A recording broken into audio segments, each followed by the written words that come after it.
My fiancée accused me of cheating, which led to her father and brothers attacking me physically. Now the truth has finally come to light. I am a 30-year-old American man with a stable office job, and until recently, I thought I had found the love of my life. A year ago, we got engaged in a quiet, heartfelt celebration, just close family and friends, gathered at a backyard barbecue. Life felt simple, and I was happy. Her family, while occasionally opinionated, seemed pleasant enough. Their subtle comments about my modest income and background didn't faze me. All that mattered was marrying the woman I loved. But everything changed one Sunday afternoon. My fiancée demanded we talk and showed me grainy, poorly lit photos on her phone. The images depicted me leaving a restaurant with another woman. I was stunned. The woman in the photos was a coworker, and the meeting was purely professional. Despite my explanations, my fiancée didn't believe me. She accused me of cheating and screamed that she had been warned about men like me.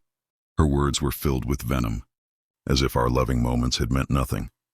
Before I could process the situation, her father and 2 brothers stormed into my living room. They accused me of using her, playing with her emotions, and betraying their family. I tried to explain, showing them text messages that proved the woman in the photos was just a colleague, but they wouldn't listen. Their anger erupted into violence. They attacked me without hesitation, landing punches and breaking a lamp in the process. By the time they left, I was bruised and bloodied, barely able to stand. My fiancée stood in the doorway, arms crossed, glaring at me like I was a monster.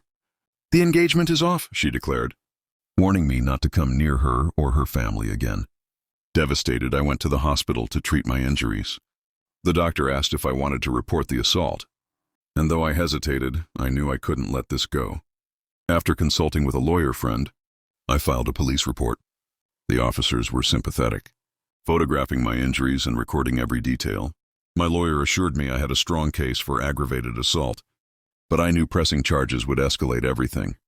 A week later, as I was still reeling from the betrayal, a surprising phone call changed everything. A distant relative of my fiancée wanted to meet me. "You need to know the truth," he said. I had no idea just how deep this betrayal ran. We met at a quiet diner off the highway. The relative, her uncle, looked nervous, glancing around before speaking. "You deserve the truth," he said. He explained that my fiancée's mother had orchestrated everything. She never approved of me and wanted her daughter to marry someone wealthier and more appropriate. I leaned in, my heart pounding. "What does that have to do with these photos?" I asked. The uncle revealed that her mother had hired someone to follow me, take ambiguous photos and spin them into a scandal. She spread rumors about me living a double life and convinced my fiancée that I was unfaithful. By the time I came home that day, my fiancée was already primed to see me as the villain. Her father and brothers, hot-headed and protective, were deliberately incited into attacking me. Anger burned in my chest. "Do you have proof?" I asked. The uncle nodded and handed me a USB drive containing intercepted text messages between her mother and her accomplice. In them, her mother detailed her plan to frame me, expressing her determination to end the engagement. I immediately took the evidence to my lawyer. He reviewed it, his jaw tightening. "This changes everything," he said. "We can prove conspiracy and malicious intent, supporting your assault case." Following his advice, I turned the evidence over to the police. The detectives' expressions darkened as they read through the messages, understanding the depth of the scheme. Days later, my fiancée's father called me, his voice tense and apologetic. "We may have acted rashly," he said, asking to meet and talk things over.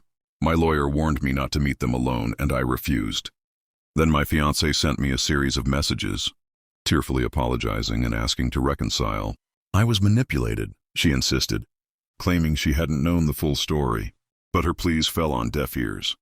After everything they had done to me, reconciliation was not an option. Her family's desperation grew as the police investigation gained traction.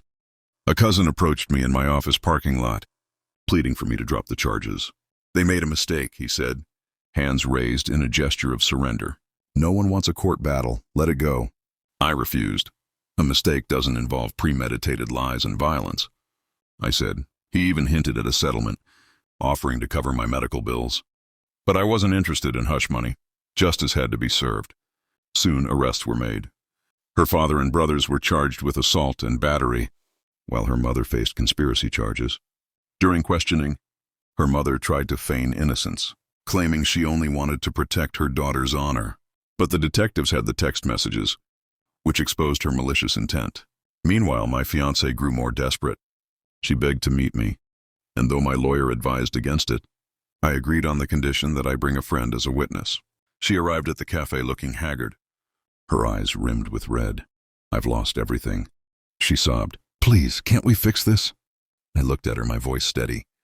"You believed a lie without giving me a chance to explain. You stood by while they assaulted me, and now you want forgiveness? That's not love." She cried harder, insisting she had been manipulated by her mother and scared of her family. But I couldn't accept her excuses.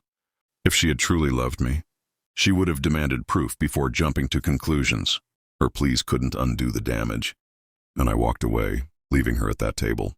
In the weeks that followed, the legal process unfolded.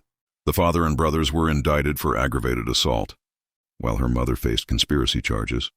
My lawyer kept me updated, and the district attorney was confident about the case. The trial was swift.